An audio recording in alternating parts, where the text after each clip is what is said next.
Malaysia's MSMEs grew by 5.8% year-on-year in 2024 and contributed 39.5% of GDP, employing 48.7% of the workforce. And of course, to ease costs, the government cut service tax to non-residential rentals to 6% from 8% effective 1st January 2026, raised the exemption threshold to 1.5 million ringgit and granted a one-year rental SST exemption for newly registered MSMEs, a package costing 500 million approximately in foregone revenue. And mandatory e-invoicing for firms with 1 to 5 million ringgit sales is postponed by 1 year with a penalty-free transition, even as Malaysia enters the fourth phase of rollout. Firms are currently exempt. Meanwhile, EPF for non-Malaysian employees is mandatory at 2% plus 2% from October 2025, and the multi-tier levy mechanism MTLM kicks in 2026 to reduce foreign worker reliance to 10% by 2030. And of course, utilities are more complex and volatile under the new TNB tariff structure and automatic fuel adjustment AFA from July 2025 with component-based billing for businesses. And to discuss further on these topics, we have Datuk William Ng, National President, Small, Medium and Enterprises Association Malaysia, Sementara. Good morning, Datuk. Thank you so much for joining Niaga AWANI. First of all, Sementara, of course, welcomed the Prime Minister's announcements, especially the SST rental exemption and the one-year postponement of e-invoicing as much needed breathing space for MSMEs. But you've also, stressed that postponement doesn't mean the problem goes away. From your conversations on the ground, do SMEs genuinely, see this as a time to prepare, or is it there is a risk they are simply delaying tough adjustments? Good morning. And first of all, I think we must give credit where credit is due. Yeah. I think the relief package announced by the Prime Minister, particularly the increase in threshold for the SST rental, and of course the commitment not to find any SME during the phase 4 of the invoicing for 1 year. I think this all shows that the government is listening to the SMEs, is listening to the ground. So in that sense, I thank the Prime Minister for these announcements. But my fear is that many SMEs may think that, since the government is relaxing, so we should also be relaxed. I think that's very dangerous because these are, in my mind, temporary reliefs and not permanent ones. We have entered what I call the compliance economy, not just in Malaysia, but I think governments all over the world are imposing more regulatory requirements and forcing businesses to step up and incorporate more steps in their business. Like now, if you receive money from overseas as a business, you now have to prove that this money are legit and not from some illegal source. So there are now many rules: ESG, stamp duties, labor standards, OSHA, PDPA, anti-bribery, and so on. I think this is a kind of compliance that is directly driving up costs and burden for our SMEs. But then we really have no choice because the world has become more interconnected. Supply chains have become more interconnected, and these new rules are needed for this interconnectivity to happen. So whether you like it or not, I think we'll see more rules, more compliance requirements, whether it is local or overseas. So my message to business owners, to SMEs is really, regardless of this relaxation given by the Prime Minister and the government, the message is really to change faster. Because I think, like it or not, I think we need to digitalize our accounting, we need to automate our business, and we should not blame the government. Because if we don't change now, we lock out of the global supply chain. But at the same time, Najib, Sementara has also asked the government to put up a 24-month moratorium on any new cost, whether it is at federal level, whether it's at state level, whether it's local council level. I think this will help give our SMEs a chance to breathe. So while we tackle all these new requirements, this carbon emission report, these higher worker benefits, digitalization, e-invoicing and whatnot, in the meantime, don't add more costs and more rules for the time being. Let us digest what we have first. I think every SME I'm talking to is asking, why is the government making us do so much more, pay so much more, and so on, how to do business? So like I said, we are asking the government to properly sequence the policy, not to delay it permanently, but at the same time, I think SME cannot just wait and see. You mentioned about the compliance cost. It's very crucial and important for us to discuss further on that. But before that, even with all the reliefs being announced by the Prime Minister and also the government, you've warned about the triple threat, which is the margin compression, liquidity squeeze, and also low productivity, even with these temporary reliefs. How serious is the risk that Malaysian SMEs could still lose competitiveness, especially against imports or regional players? I think the triple threat for our SMEs, like you have correctly said, is the margin compression, the liquidity squeeze, and also the stagnant productivity. And coincidentally, all these three are structural in nature. So it's not something that we can change overnight. Our own Samantha Ipsos survey showed that 70% of our SMEs operate with less than 6 months of cash reserves. So our SMEs have become very fragile financially. Our productivity has gone up a little bit year on year, a couple percentage every year.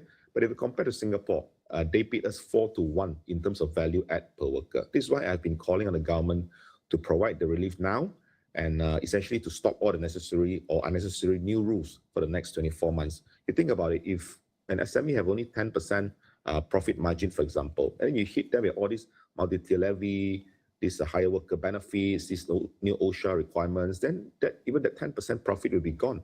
So how do we compete with, say, the Indonesian or the Vietnamese, who are investing their profit, their money in growth, while we are drowning in all these sort of taxes, additional fees, and additional rules? So we need to help our SMEs move up the value chain.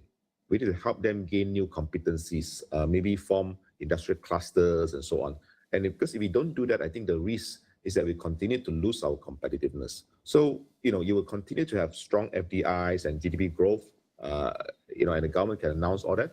But there's a risk that we become a K-shaped economy where larger companies and MNCs is going to do very well and have strong GDP growth. But then you will see SMEs becoming more and more uncompetitive and then eventually get wiped out, when competitors like the Chinese and the Americans come in. So this is a real risk we're looking at.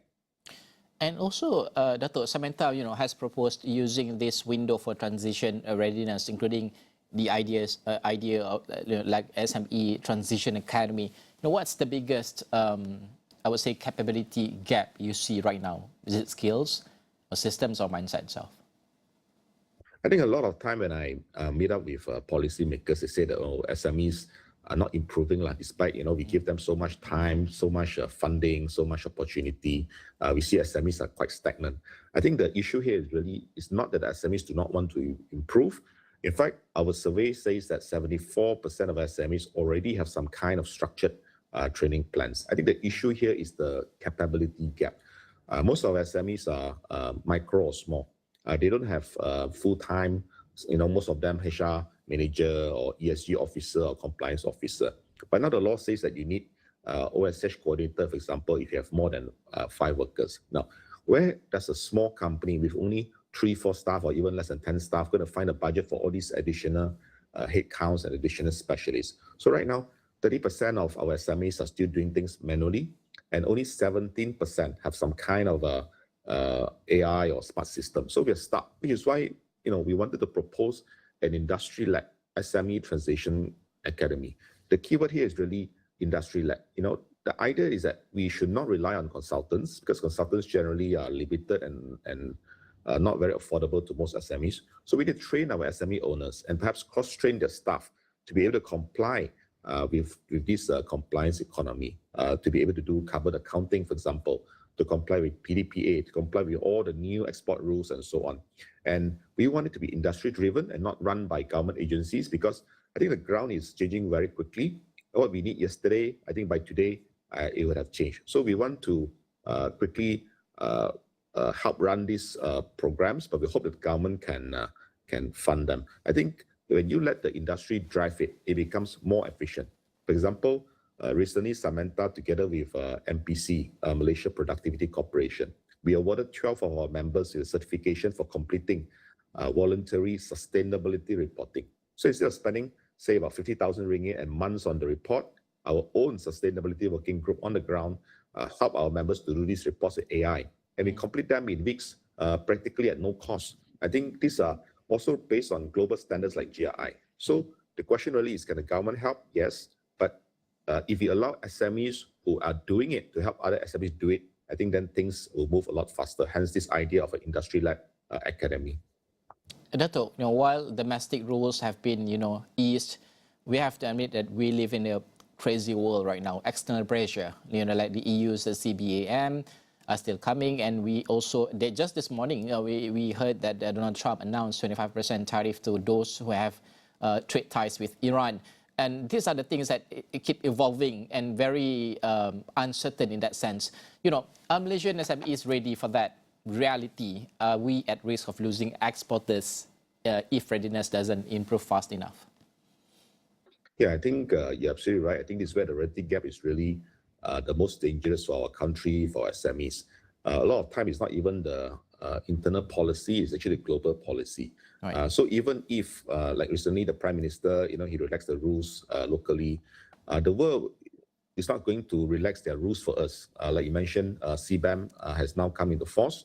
So if you export to Europe or you supply to any MNC that export to Europe, you're now part of that carbon tracking loop. So if you don't have the data that is required, you're not paying the tax that is required, you will be dropped by the European customers. So that's a very serious fact.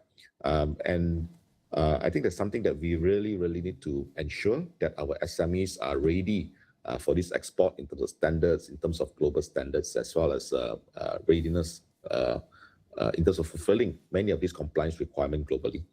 All right, Dr. William, thank you so much for joining us. I really appreciate for you to help us to understand better about MSMEs. This is the backbone of our economy and the biggest chunk of our employment in Malaysia. That is Datuk William Ng, National President, Small and Medium Enterprises Association, Malaysia, Sementara.